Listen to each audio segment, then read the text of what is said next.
Hello and welcome to South First. I am Anusha Ravisood and you're watching State of Play, our daily roundup of all things politics and policy. Ever since the Indian Defence Forces carried out Operation Sindoor to strike at the heart of terror in Pakistan and Pakistan-occupied Kashmir, the Pakistan Defence Forces have been firing, shelling indiscriminately at India's civilians along the LOC. 15 civilians and one soldier have lost their lives so far in Pakistan's targeting of civilians in India in response to India's attack on terrorism or terrorist infrastructure in Pakistan. School closures, airports being shut down in several parts of northern India, and activation of air defense units along LOC. This with thousands and crores of people living in the bordering districts praying for their safety and the safety of those around them is what is happening in the aftermath of Operation Sindoor. For a country that claims that it also fights against terrorism, Pakistan seems to have been riled up with India's attack, precision attack, restrained attack on terror infrastructure in POK and Pakistan. If anything, as a country that wants to fight terror, Pakistan should be thanking India for helping it with eliminating terror.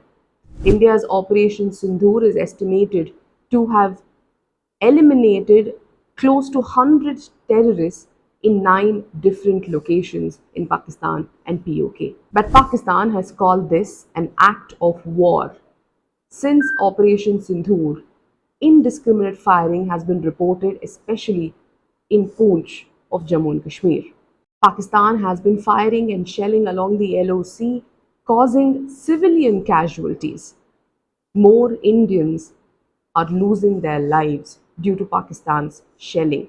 For 2 days now, Pakistan's defense forces have been indulging in firing and shelling indiscriminately in Baramulla, Kupwara, Uri, Akhnur in Jammu Kashmir. The Indian Army says it has responded proportionately to Pakistan's aggressive behavior. Among the 15 Indian civilians who were killed in Pakistan's indiscriminate firing and shelling along the LOC are 4 children aged between 7 and 14, children losing their lives as Pakistan targets civilians. Those deceased due to Pakistan's shelling also include 3 members of the Sikh community and 1 Muslim cleric. The indiscriminate firing and shelling has left at least 43 people injured so far. Such is the intensity of the shelling from Pakistan's side that residents of Baramulla speak about hearing the shelling and firing sound, something that has never happened so far. Several villages along the borders have now been evacuated by Indian forces. Medical staff who were on leave have been asked to report back to duty. All leaves of medical and emergency service personnel have been cancelled. Dozens of ambulances are now on standby in Kupwara Hospital. Kashmir University, all universities in Srinagar have postponed their exams that were scheduled till the 10th of May. In Jodhpur, another border district, the administration has ordered shutting down of all schools and colleges until further orders. India's Operation Sindoor, with specific intel, targeted 9 locations in Pakistan and POK that have a history of breeding terror, of holding training camps, and being headquarters or the mastermind hosts in several attacks carried out on Indian soil.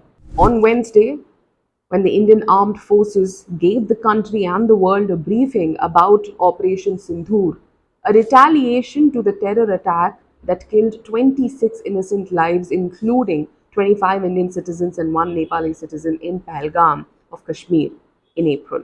The defense forces chose to make 2 women officers, Colonel Sophia Qureshi and Wing Commander Vyomika Singh, the face of Operation Sindoor, sending out a strong message. The 2 officers told the country how and why Operation Sindoor was carried out.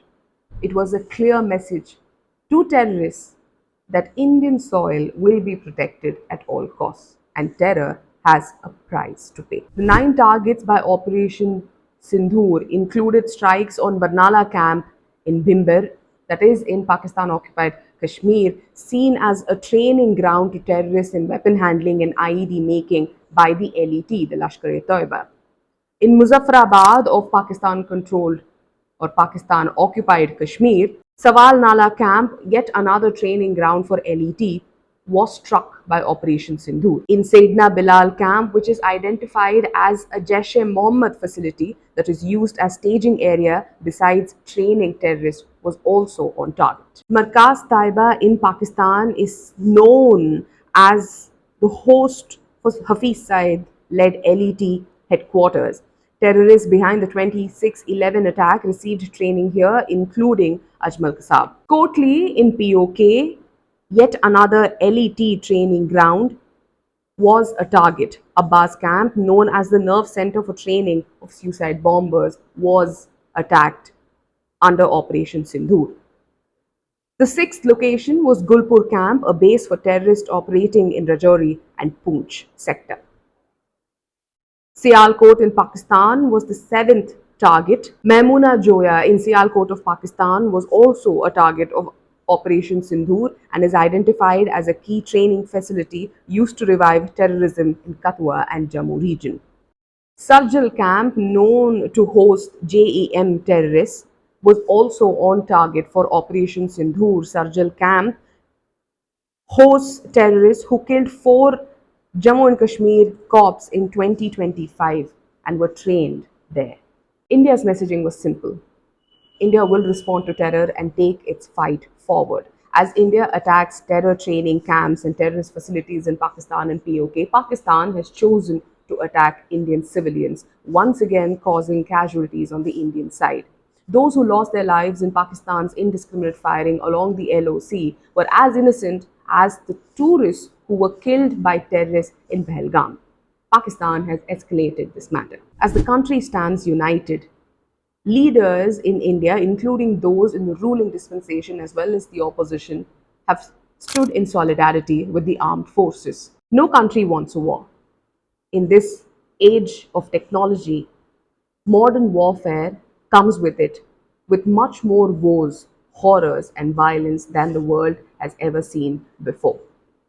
Wars bring with them unspeakable horrors, takes away lives and livelihoods, leaves generational trauma. While opinion writers, experts, and analysts sit in television studios and write newspaper columns on whether a war between India and Pakistan is imminent, the fact of the matter is a country's government ultimately decides if war is the next course of action. That doesn't take away from the fact that those in the armed forces, those who have their loved ones in the armed forces in the front lines of the country, those who live in the border districts, people who have their loved ones listening or hearing the sounds of firing and shelling all day long, are worried for their loved ones. Now is also the time to think about whether these keyboard warriors whipping up jingoism, warmongering, and clamoring for blood are really helping the cause of the Indian nation,